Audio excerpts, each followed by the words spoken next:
Blackbeard has a plan to defeat Imusama. Katarina Devon and Lafitte will be the key for Blackbeard to defeat Imusama. In Chapter 1107, we saw Katarina Devon and Van Augur arrive at Egghead Island. Although we expected them to join the ongoing battle, that wasn't their real purpose.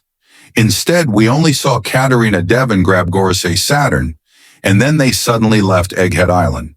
So now the question many people are asking is, since it was shown that Gorosei Saturn died at the end of the Egghead Island arc, what use does Katarina Devon have in impersonating him? For those who forgot, Katarina Devon ate the Inu no Mi model nine-tailed fox devil fruit. This ability allows her to imitate an individual. Yes, it's similar to Bon Clay's Main no Mi. But unlike Bon Clay, who can only copy faces, Katarina Devon can also imitate the person's clothes and voice. So let's go back to the question. What benefit does she get from impersonating Gorosei Saturn now that we all know he's dead? Yes, Katarina Devon can't really trick anyone anymore if she transforms into Saturn, since anyone who knows him would also know he's dead. But I think that's not the point of why Katarina Devon targeted Saturn. Instead, it might be about his ability to teleport, or teleport others. In Chapter 1114, we learned that the Holy Knights have tattoos or marks on their bodies. We saw this on St. Summers. St. Gillingham revealed that only those with similar marks can teleport using their black circle stars.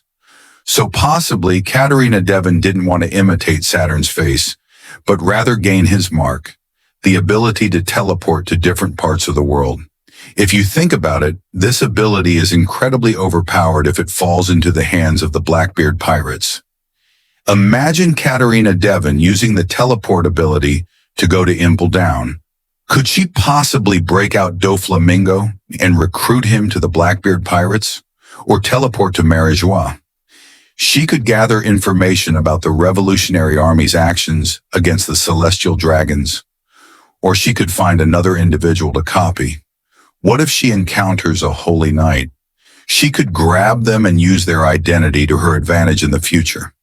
Speaking of Holy Knights, in Chapter 1126, we learned that the Blackbeard pirates are aware of what the Revolutionary Army is doing to the Celestial Dragons. They even know that Sabo cut off the food supply to Marijois. And guess what? Where is Lafitte now? We saw him at Umi Shipping. For those who don't know, Umi Shipping is a maritime transport company. It delivers supplies across the world. In Chapter 1100, we saw it in Kuma's flashback. It was the company supplying materials to build Egghead Island. That means Umi Shipping is connected to the Marines and the world government, and more importantly, the owner of Umi Shipping is one of the underworld emperors. We saw him during the Whole Cake Island arc. So the question is, why is Lafitte there? I think it's because Lafitte is planning to defeat the Holy Knight, who will be sent to investigate the supply problem. Yes, because if the Celestial Dragons aren't getting food, it makes sense for the Gorosei to send someone to investigate why.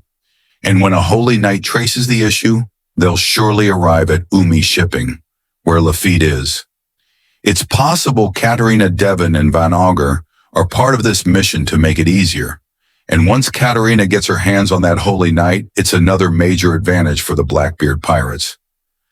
So this entire scenario I'm describing, background music, it may have already happened. Because when St. Gillingham and St. Summers arrived in Elbaf, they themselves said that the situation in Marijois has gotten worse. And this is supposedly the reason why Shanks's twin, Shamrock, is being called back to Marijois. This upcoming attack of the Revolutionary Army on Marijois, I'm sure this is what Blackbeard has been waiting for. We all know how cunning the Blackbeard pirates are. We saw that during the Impel Down arc. And since it's been revealed that Blackbeard's goal is to become the king of the world, that means he wants to sit on the empty throne. But this throne is incredibly hard to claim, since Blackbeard would have to defeat the Gorosei and Imusama himself. So it makes sense for Blackbeard to let Dragon and the Revolutionary Army attack the Gorosei first. And once Dragon and his army are defeated, That will be the perfect time for Blackbeard to strike. He'll attack at the most unexpected moment. But the big question is, can he defeat IMU? Does he know that IMU is the real enemy in Marijois? If he does he know how to beat him? Well, those questions will soon be answered, because the war in Elbaf is slowly beginning. And once that arc concludes, we're sure to get updates about all of this. Anyway, that's our short discussion about the other members of the Blackbeard pirates and what their future plans might be. If you enjoyed this video, don't forget to hit that like button. Your like means a lot to the channel. This is all about One Piece, bringing you the latest theories, deep dives, and updates from the world of One Piece. Until next time, keep sailing forward, Nakama.